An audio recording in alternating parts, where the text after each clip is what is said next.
विधवा और दुखी माँ की प्रेरक कहानी। माँ कभी स्वार्थी नहीं होती, लेकिन औलाद उसे स्वार्थी बनने के लिए कैसे मजबूर कर देती है। आइए इस कहानी को पढ़कर जानने की कोशिश करते हैं। सुजाता जी की आदत थी कि सुबह सुबह हर रोज़ गर्म पानी का एक गिलास पीती थी।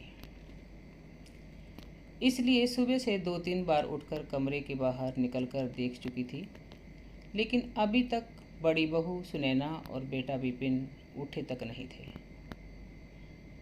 जब तक उन लोगों में से कोई एक उठेगा नहीं, तब तक सुजाता जी को गर्म पानी मिलेगा नहीं।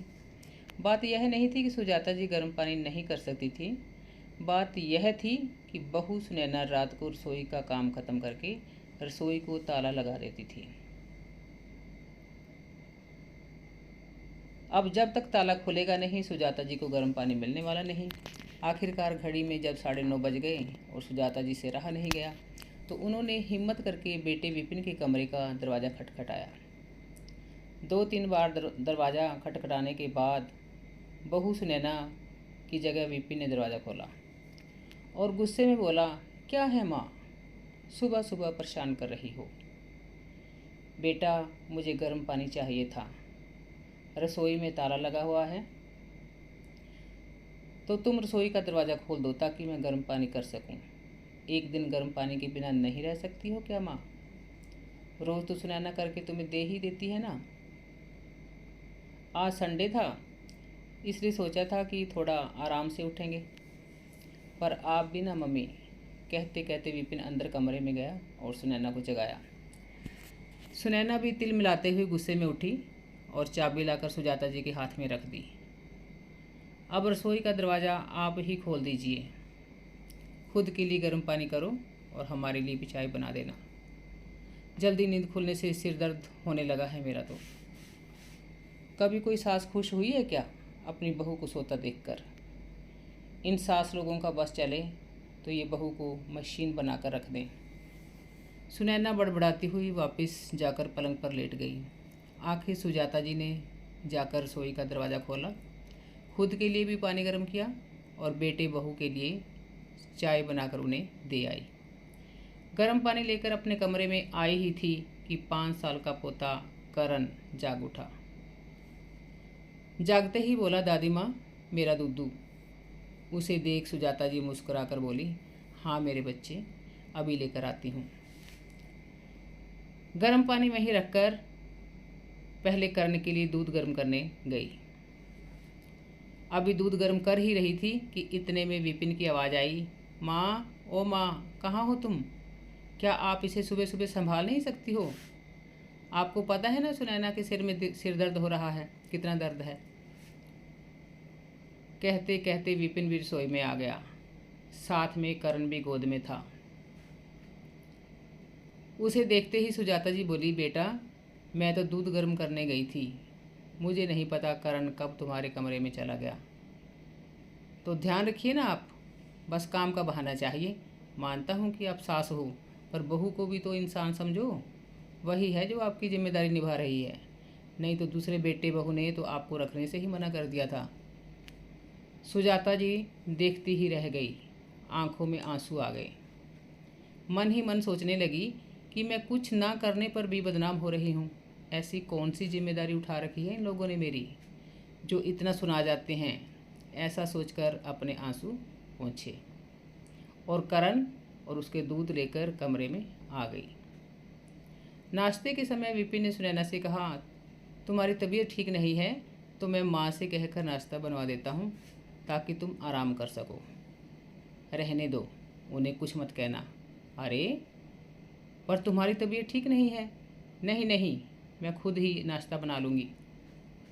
उनका क्या भरोसा, कौन सा सामान उठाकर अपने दूसरे बेटे बहू को दे आएं।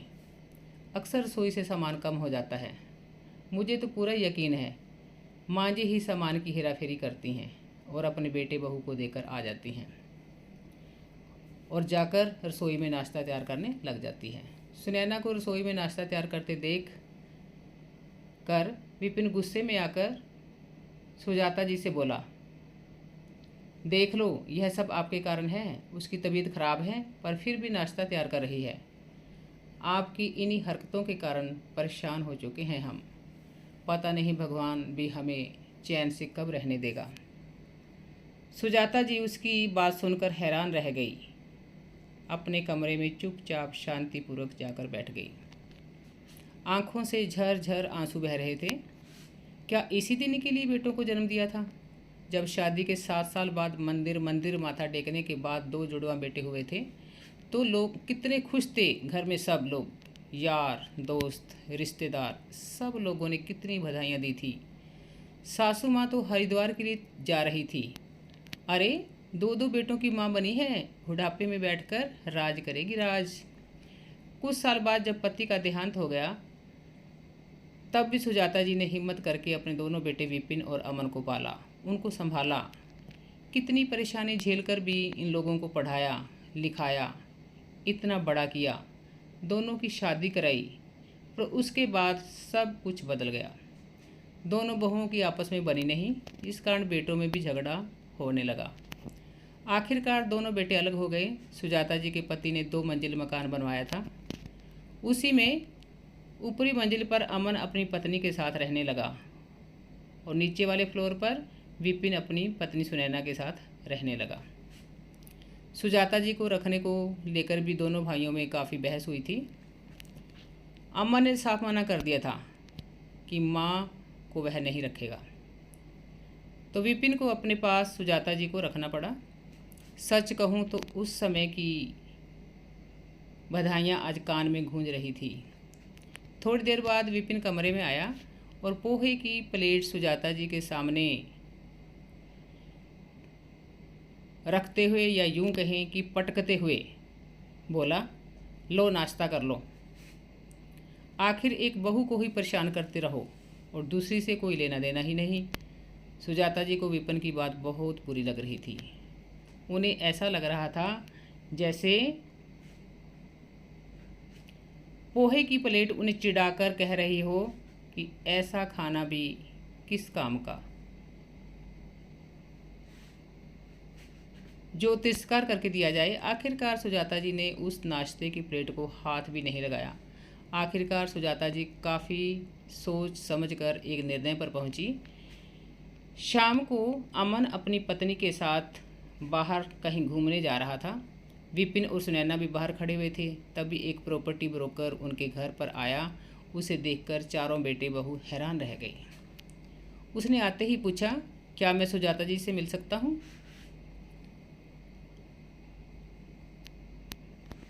हमें बताइए, हम उनके बेटे हैं। विपिन ने कहा, जी मुझे सुबह सुजाता जी ने फ़ोन करके बुलाया है। सब एक दूसरे को हैरानी से देखने लगे। इतने में सुजाता जी अंदर से आई। क्या आप ही सुजाता जी हैं? जी मैं ही सुजाता जी हूँ। आप? जी आपने सुबह फ़ोन किया था। अरे हाँ, मैंने ही आपको फ़ोन किया था। इससे पहले सुजाता जी आगे कुछ कहती, विपिन बोला, कौन सा मकान बेच रही हो आप, हमसे पूछे बिना? आप यह निर्णय कैसे ले सकती हो? माँ मकान बेच दोगी तो हम कहाँ जाएंगे? अम्मा ने भी कहा, कभी मेरे बारे में सोचा था कि मैं कहाँ रहूँगी, कैसे रहूँगी? सुनाने में तुम लोग तो कोई कसर नहीं छोड़ते। मकान तो मेरे पति का बनाया हुआ है और मेरे नाम पर है। फिर किस हक से मकान में हिस्सा मांग रहे हो? और माँ जी, समस्या क्या है? मकान को बेच दोगी तो आप उन पैसों का क्या करोगी? सुनैना ने कहा, सोच रही हूँ वापस गांव चली जाती हूँ, जहाँ से ज़िंदगी शुरुआत की थी।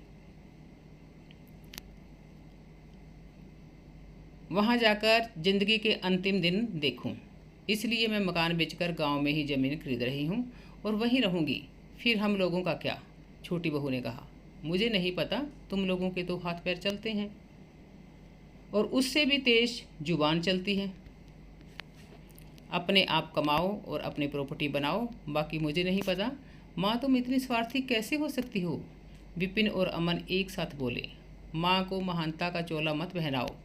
जैसे मेरे बेटे स्वार्थी हो सकते हैं, वैसे ही माँ भी स्वार्थी हो सकती है, और तुम जैसे बेटे हों तो माँ ऐसी ही होनी चाहिए। मैं यह मकान बेच रही हूँ और यह मेरा अंतिम निर्णय है। तुम लोग अपना बंदोबस्त देख लो। कहकर सुजाता जी उस ब्रोकर को मकान दिखाने चल दी।